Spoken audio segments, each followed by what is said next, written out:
haddii aad rabto inaad camera gadatid ha samaynin qaladkii aniga sameeyay ee muuqaalkan ilaa dhamaadkiisa fiirso si aad wax badan uga faa'iidid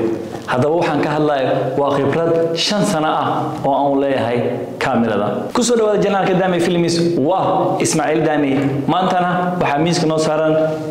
Canon 7D Mark II DSL camera run ahaantii kamerada u jeedaan waxaan hayaa muddo 5 sano iyo bar ah shaqooyinka ugu muhiimsan aan ku soo qabto waxa kamid ah dhammaan muuqaalada YouTube videogayga ayadan ku duubay marka laga reebo kuwa qaar sidoo kale to filmkan quruxda badan leh ee aad u jeedaan waxaan ku duubay isla kameradan filmkan oo dhameystiran haddii aad rabto inaad daawatid waxaad ka heli kartaa linkiisa qaybtan koro ama waxa uu yaalaa qaybta commentiga waxaana ku qoran vacation marriage meeshaas aad uga bogan kartaa asagoo dhameystiran sidoo kale to macaamiishayda igu soo booqdo photo studio-hayga dhammaan masawirada aan ka qaaday waxaan u isticmaalay isla Canon 7D Mark II-dan hortiina taalo masawiradaas waan jeclahay inaan idin la wadaago laakiin sababo privacy ama xog shakhsiyeed awgeed ma awoodi inaan idin la wadaago marka laga reebo masawirkan iyo kan kaleeto sidoo kaleeto kameradan waxay leedahay caqabado aan kala kulmay caqabada ugu horeyso ee kameradan aan kala kulmay waxay tahay markii aan muuqaal ku duubayo YouTube ama aan barnaamij ku duubayo ama film aan ku duubayo markii duubista aan dhaxwado oo qof iga codsaday inaan masawir ka qaado masawirkaas aan ka qaado waxaan qana qash sababtoo ah wuxuu u baahan yahay isla markaas inaan videogi qaybta ahayd oo ka tago photo tago oo mar kaleeto settingkii masawirka aan saxo qodobka labaad ee kameradan caqabadeeda waxa kamid ah markii aad rabtid maalin dhan inaad video duubtid baterigeeda kuma filna originalka saas awgeed bilowga hore waa kasii gaashaantay oo waxaan u soo gaday kameradan laba bateri kale waxaana suubi jiray mar walba aan suubiyaa markaan bariyo kaleeto duubis leeyahay barnaamij inaan duubo maalin dhan aan rabo caawo kaleeto aan bateriyaasha saddexda sii jaaj gareystaa si maalintaas si dhib la'aan ah oon kala go' lahayn aan maaragtahay hawsheedii ugu qabsado mar haddii caqabadaha la soo sheegay sidoo kale kameradan waxay leedahay faa'iidooyin badan faa'iidada ugu horeysa waxay tahay kameradan waxa galayo laba memory oo kala ah memory weyn iyo mid yariis ah tusaale aniga studio-hayga joogo qof macaamiil hadduu u yimaado oo rabo inaan ka qaado passport photo size dhaqsi waxaan isticmaalaa si shaqadayda aan qofkaas ugu boobsiyo ii taagan memory yar sababtoo ah memory yar markii aan masawirada ku qaado si fudud waxaan uga soo bixinaa kamerada waxaan gelinaa si toos ah laptopkayga anoo meeshaas shaqadii editing iyo masawir qurxintii kasii wadanayo laakiin haddii macaamiil ii taagan yahay isku day inaan isticmaalo memoryga weyn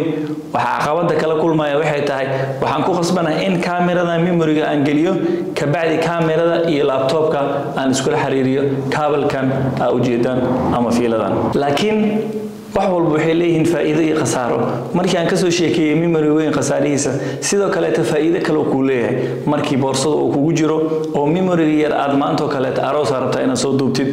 arooskii oo dhex socda waxa ka buuxsamay memory yaray kamerada waxa kugu sii jiro memory weynay shaqadii waxa uu sii bedel kartaa ama ku qaban kartaa memory weynay ayadoo habsaan iyo shaqadii ka kala goyn haddii aad muuqaalka ilaa intaan fiirsashadiisa soo gaartay ugu horreyn horta waan kuu mahadcelinaa marka labaadna waan hubaa in aad maaragtahay qaladkii aniga aan suubiyay aadna samayn doonin iga hoo khibradii aan muuqaalka bilowgiisa idinkugu soo sheegay ee 5 sano ahayd haddaba khibradda muhiimka oo 5 sano aan ka dhaxlay kameradan waxay tahay mar haddii aad kamera gadanaysid muhiimadda ma ahan bodiga kamerada bodiga maxaa waaye waa kamerada qolofkeeda kaliya oo aan wax lens ah ku xirnayn laakiin muhiimadda waxay tahay lensiga kamerada lagu xiro ama weynaysada kamerada lagu xiriiriyo sababta idin sheega 2018 markii aan gadanayay kameradan Canon 7D Mark II qiimaheeda waqtigaas wuxuu maray 1600 oo euro lensigan waxaan ka bixiyay lacag 290 ah halka lenskan yarkan 50mm Canonka ah asagana aan ka bixiyay 350 euro haddii khibradan amaanta kula wadaagay aan maalinkaas lahaan lahay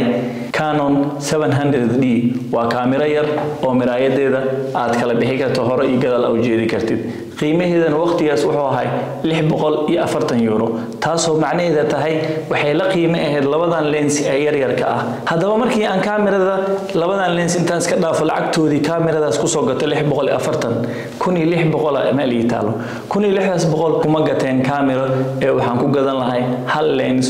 oo lensyadan dhammaantood isku soo koobay kaasoo ah Canon E70-200mm haddaba haddii aad rabto inaad kaamira gadatid ugu horeyn su'aasha isweydiinaysid ay tahay ma waxaa tahay masawir qaade oo kaamiradaas aad soo gadanaysid waxaa rabtaa inaad ku qaadid masawiro kaliya mase waxaa tahay video duube oo muuqaalo aad rabtaa inaad kaamiradaas ku duubto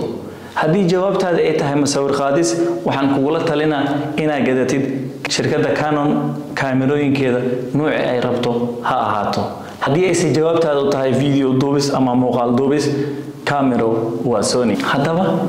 waa talo arintaas ay idin soo jeediyay laakiin go'aanka adiga iska leh haddii aad kaamira haysato oo aad rabtid sida loo isticmaalo kaamirada iyo lensiga waxaan hore u duubay muuqaal ka hadlayo sida loo isticmaalo DSL camera how to use DSL camera muuqaalkaas waxaad ka heli kartiin sidoo kale qaybta commentiga hoose ciwaankiisuna wuxuu yahay sida loo isticmaalaa DSL camera waana huba inaad wax badan ka faa'iidi doontaan intii aan muuqaalka lagu kulmayno waa Ismaaciil Daami oo idin leh horumar wacan